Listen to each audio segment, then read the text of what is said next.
that's the thing about farming and YouTube is it's okay. We work hard on the farm. As soon as the farm ends, it's working on YouTube. There's that animal that's always there. So it's a huge blessing, but it's a lot of work. You've pioneered a few things. Maybe something specifically is one of the early adopters of using YouTube to market your brand, Welker Farms.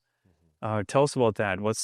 How's that looked over time? How did it start, and then what has it morphed into today? So it started back in 2009 or 10, when YouTube was still kind of in its infancy. It was still pretty early on, and I had my old roommates down in college come up with me a couple times to Montana, and they got to experience some fun life on the farm. And they're like, "Man, we need to record this and put some of the stuff on YouTube." This is before it was very sensitive. You could put more stuff on there and it was okay. And so we were able to do a lot of fun stuff, or shooting stuff, driving stuff, destroying stuff. We just had a lot of, and so they were the ones that were kind of like recording some of that.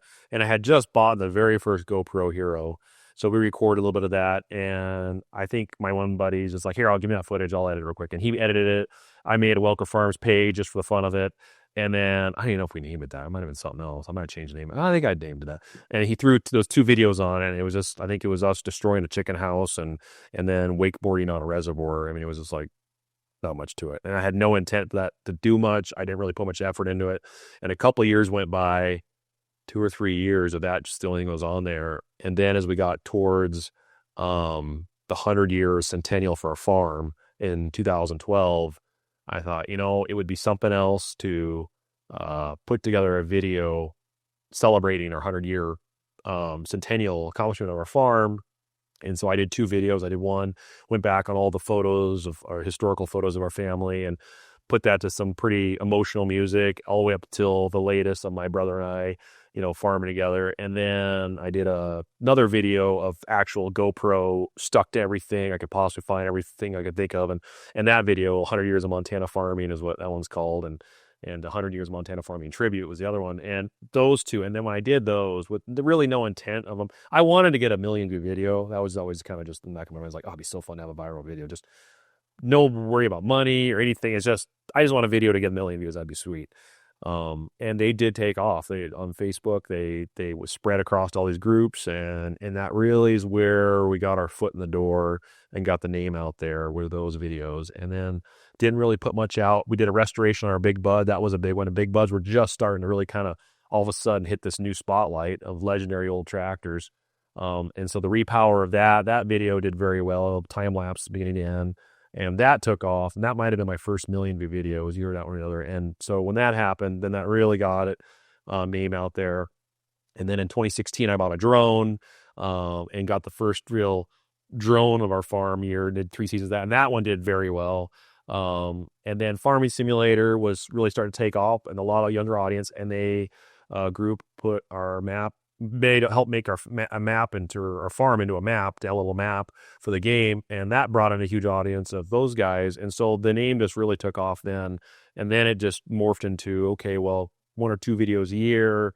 All of a sudden, it's like I've seen people doing blogging, and they're I'm spending 100 hours to make 1 video, and they're spending 2 hours out there with filming themselves for the day, raw, hardly any cuts, edits, or anything, and they put it up there, and they're getting a bunch of views on it. And I'm like, well, okay, I see where this is going. So then instead of pointing the camera at tractors, we turned the camera and started having ourselves in front. And that's where the real change happened. And then it was video a month, okay, a couple videos a month, then video a week, and 1 to 2 videos a week. And so that's kind of where we turned into. Where do you see it going in the future? I don't know. I don't know. I keep thinking to myself, we got 5 years, and that was like 5 years ago. It's going to die off. You're just not going to get, people are going to stop watching. There's a lot of newer channels out there that are more exciting. Things are happening, fresh faces. TV shows come and go. I mean, unless it's like The Simpsons or something. I mean, they come and go. It's just the reality of it. Like, you're just not.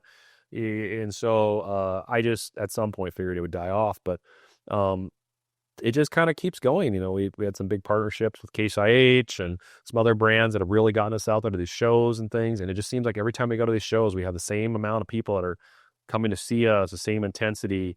And the views and the videos seem to stay really consistent and continue to be worth it. And in a day and age when farming has been really difficult, 4.5, 5 years of drought, and out of that 3 years of severe hail, just been decimating morally and financially for the farm, and to have this alternate source of revenue that has not only sustained us but has gotten us ahead in our own personal lives, has got us into new houses. We got our trailer houses, now we're moving into houses. We're able to be financially comfortable in a situation where normally we would be, I don't know, working multiple jobs off the farm, which YouTube is its own job. It's a very intensive job. Yeah. Speaking of, how many hours do you think that is a week? Well, Maybe back when you were doing your own editing and things like that, it was a lot more. Yeah, it was 40, 50 hours a week on top of farming. Because I'd edit for 10 hours a week, or more. And that can only be done when I'm at home after working on the farm. So you have to do it at night. So you'd be up till wee hours of the night and then finish it, put the video up the next day. And I realized quickly that wasn't going to work. How many years did you do that?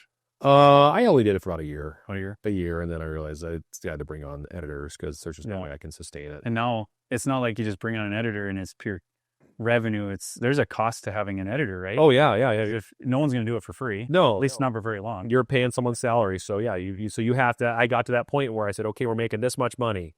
It's nice. And we're making this much money. If I bring an editor, okay, now it's a wash because it's going to cost to pay this guy as much as we're making. But if we can get that much more content out, maybe we'll make more. And that's what happened was we were able to get a lot more content out, which made more revenue, which made up the difference in what we were paying.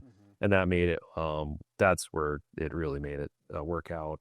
So, but yeah, the time, but if you factor in the time throughout the day, we are working. I am driving that tractor. I would be driving that tractor anyways. This time I've got a camera on. So technically, I don't know if you can really, those hours are kind of mixed, like farming hours and YouTube hours.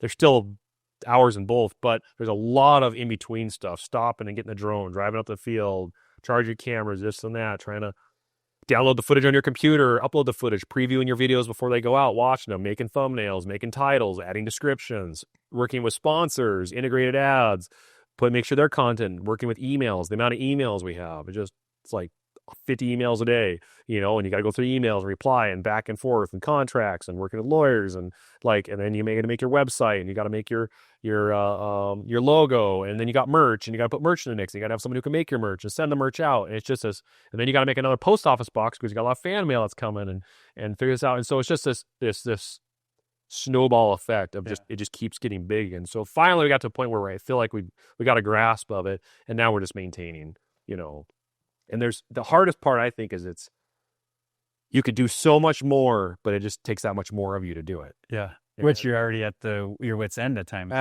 Your thread. As a dad, I've got 4 kids, and yeah, I could put a lot more effort in this channel and probably make content that I can't guarantee, but I think would do very well. And it would be great financially. It'd be great with growth on the channel and the farm.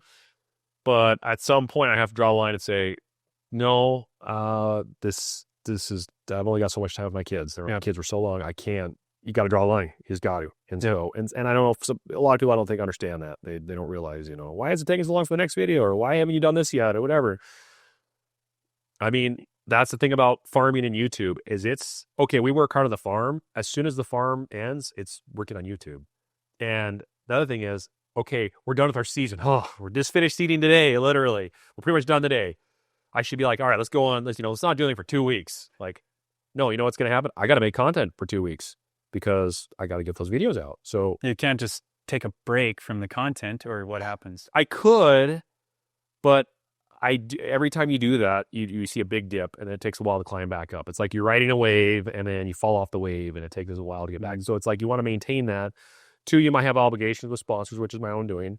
3, we have an editor we're paying, so I want to make sure he's got business to keep doing. If he doesn't have videos to edit, he needs to make money. So he might go somewhere else, huh? Yeah. So there's a lot of pressure to keep pumping videos, keep making those Instagram posts, keep making stories, try to be funny, try to be creative, try to be original. It's so there's that animal that's always there. So it's a huge blessing, but it's a lot of work.